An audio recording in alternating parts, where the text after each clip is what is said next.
Assalamualaikum warahmatullahi wabarakatuh. Kami dari kelompok 3, yang mana anggota dari kelompok 3 berisikan Najla, Nia, dan Topit. Pada kesempatan kali ini kami akan melaporkan hasil praktek kewirausahaan telah kami lakukan beberapa minggu terakhir sebelum ini. Sebagaimana kita ketahui, praktikum kewirausahaan adalah proses belajar secara aplikatif atas materi yang telah kita dapatkan pada mata kuliah kewirausahaan. Dengan melaksanakan praktikum ini, kita bisa belajar bagaimana caranya menjadi seorang entrepreneur gitu.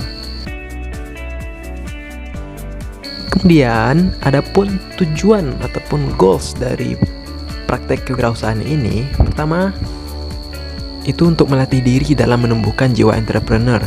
Kemudian mampu membaca dan memanfaatkan peluang yang ada di sekitar kita. Kemudian berlatih untuk mampu bekerja sama dengan tim dalam memulai bisnis. Kemudian untuk memenuhi tugas praktek kewirausahaan. Jadi ini goals dari praktek kewirausahaan yang telah kami lakukan sebelumnya. Kemudian dalam pelaksanaan kegiatan kita telah membikinkan timeline-nya seperti yang dapat kita lihat bersama. Pertama ada pada tanggal 8 November 2020, selanjutnya 15 November, 22 November, 29 November, dan 12 Desember. Jadi kita melakukan produksi di akhir pekan. Kemudian kita beralih ke manajemen kelompok. Bagaimana cara kita melakukan pembagian tugas dalam kelompok kami dalam wirausaha ini di masa pandemi saat ini gitu. Pertama ada Najla. Najla ini bertugas sebagai melakukan produksi, melakukan transaksi penjualan, membuat hasil laporan praktikum. Kemudian ada Topit, itu menghandle sosial media, melakukan branding produk di sosial media. Kemudian ada Nia. Nia ini bertugas juga melakukan produksi di rumahnya, dan Najla juga melakukan produksi di rumahnya, dan Nia juga melakukan transaksi penjualan di rumahnya. Jadi seperti itu. Kemudian kami akan menjelaskan bagaimana proses produksi dari produk kita, yaitu leker cracker Nanato. Hal pertama yang harus teman-teman lakukan tentu menyiapkan alat dan bahan. Kemudian ada mencampurkan tepung terigu, tepung beras, tepung sagu, dan gula pasir, lalu aduk hingga merata. Langkah selanjutnya yaitu memasukkan sedikit baking powder, lalu aduk kembali hingga merata. Berikutnya memasukkan 1 butir telur, kocok lepas. Kemudian masukkan butter yang telah dilelehkan, sedikit vanili bubuk, dan susu cair.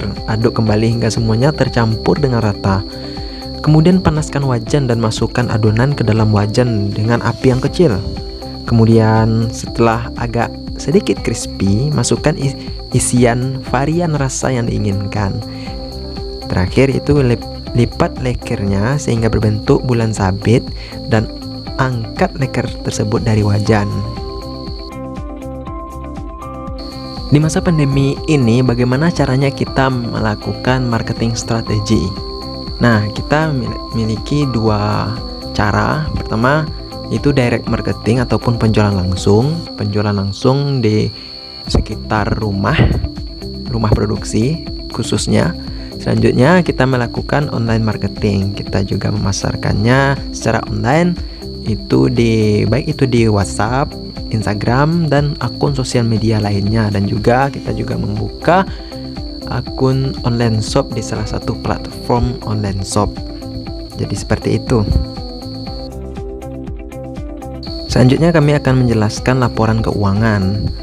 Pertama ada modal awal, dan dapat kita lihat di layar bahwasanya modal awal kita berjumlah 125.000.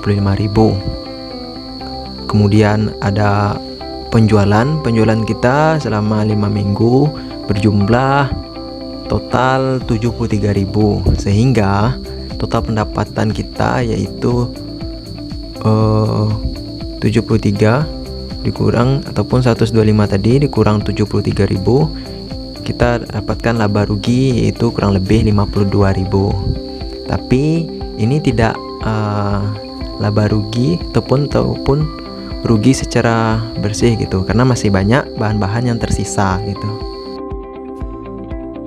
Baik, kita masuk ke penutup. Jadi perlu kami tekankan bahwasanya produk yang kami jual ini adalah produk makanan ringan manis, yaitu kue leker gitu. Dan dalam proses produksi, pelaksanaan proses produksi, barangkali manajemen SDM yang kita terapkan dalam kegiatan praktek KWU ini adalah dengan pembagian tugas bagi tiap-tiap anggotanya.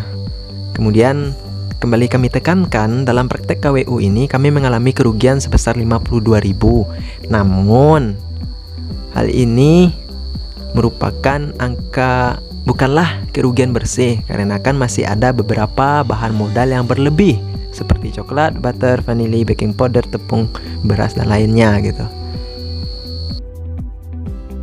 Baik, terakhir kendala yang kami hadapi selama proses praktek KWU beberapa minggu ini, kami kelompokkan ke dalam 2 kendala besar, yaitu pertama, kurangnya tenaga SDM yang memproduksi dalam jumlah yang besar sehingga jumlah produksi yang dilakukan hanyalah sedikit, dan itu pun dilakukan di masing-masing rumah anggota kami. Selanjutnya itu produk tidak tahan lama sehingga tidak dapat mencakup target pasar yang lebih besar. Terakhir kembali, yaitu tantangan yang kami hadapi selama proses praktek KWU ini ataupun selama proses produksi. Ada 3, kami kelompokkan ke dalam 3 tantangan. Pertama, tantangan yang dihadapi pada masa pandemi ini yaitu berubahnya aktivitas sosial yang dominan dilakukan dari rumah, sehingga aktivitas penjualan pun juga terbatasi. Kemudian masyarakat lebih ingin mencoba membuat sesuatu yang baru seperti masakan dan membuat cemilan ringan. Jadi masyarakat itu cenderung lebih suka membuat sesuatu yang baru juga. Kemudian kue leker ini terbilang cukup mudah dalam pembuatannya, sehingga masyarakat lebih memilih untuk membuat sendiri ketimbang untuk membelinya gitu. Dan untuk dokumentasi dari kegiatan produksi kita ataupun produk penjualan dari produk kita dapat teman-teman lihat di akun Instagram leker_nanato. Barangkali itu yang dapat kami sampaikan. Kami mohon maaf apabila masih terdapat banyak kekurangan, dan juga harapannya beberapa kendala yang kami temukan dapat menjadi pelajaran bagi kita semua. Demikian, billahi taufik wal hidayah. Assalamualaikum warahmatullahi wabarakatuh.